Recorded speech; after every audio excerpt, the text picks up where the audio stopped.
We will focus on research design in this aspect.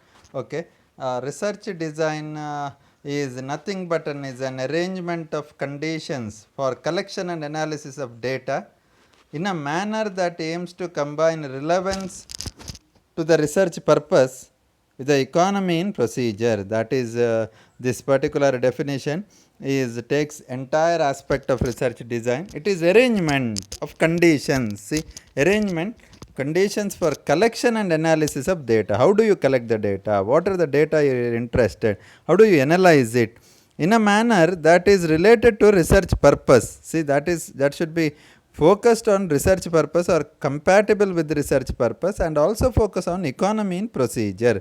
Okay, it includes the outline of what investigator will do from writing the objective and their operational implications to the final analysis. So that is research design. Okay, meaning now let us look into the classification of research design.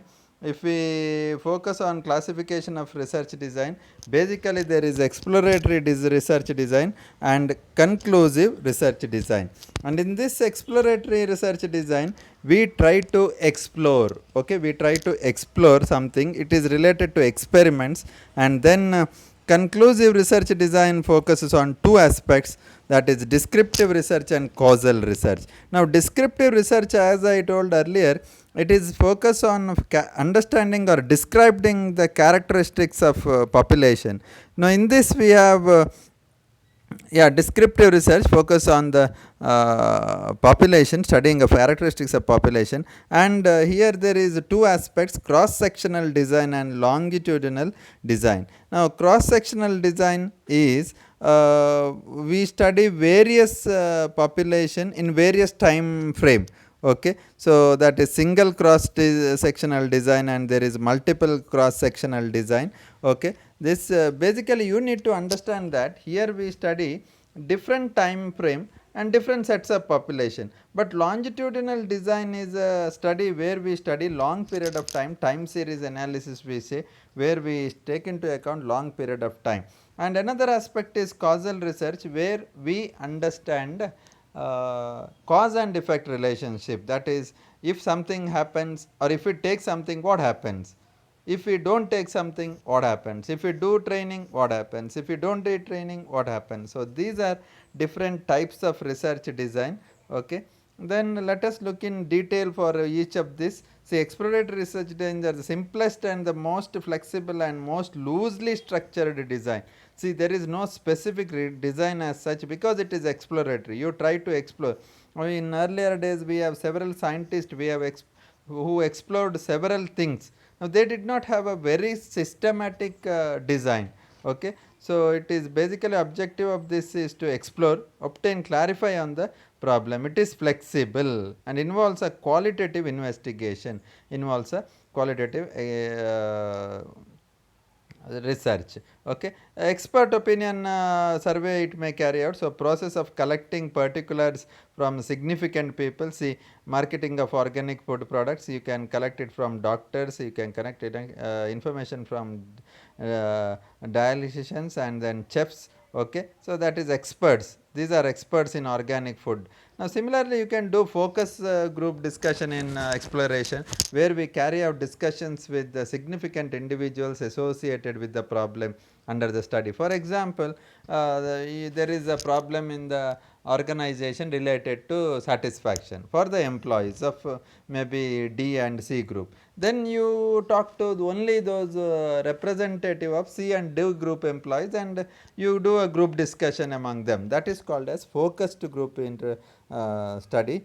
Okay, then descriptive research design, as we told, it is more structured, which involves population study, which is very formal in nature. So unlike exploratory where we do not have a very structure, here we have a structure. Objective is to study is to provide a comprehensive and detailed explanation of a phenomenon under the study. Okay, so here it may be advertising, sales promotion campaign, etc.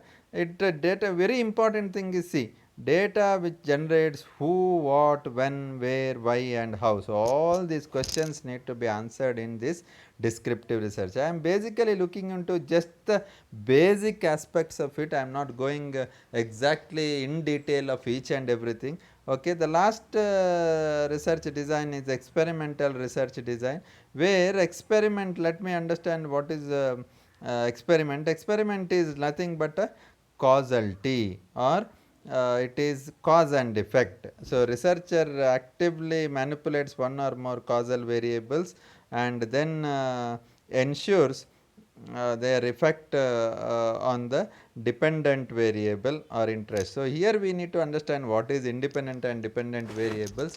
See, now for example, advertising and sales, you are looking at what is the relationship between advertising and sales. Then sales is dependent, advertising is independent. See, if we spend 1 lakh on advertisement or invest 1 lakh on advertisement, what happens to sales? If we reduce it to 80,000, what happens to sales? Now, this is called as experimental design or causal design. Okay. See, any changes in dependent variable may be caused by number of other variables, and this relationship is studied here. So, this is called as research experimental design or causal research design. So, this is all about research design, where we understood how design of research is carried out, or systematic arrangement of things are carried out in a research. So, basically if we look at this, there are three aspects. Okay.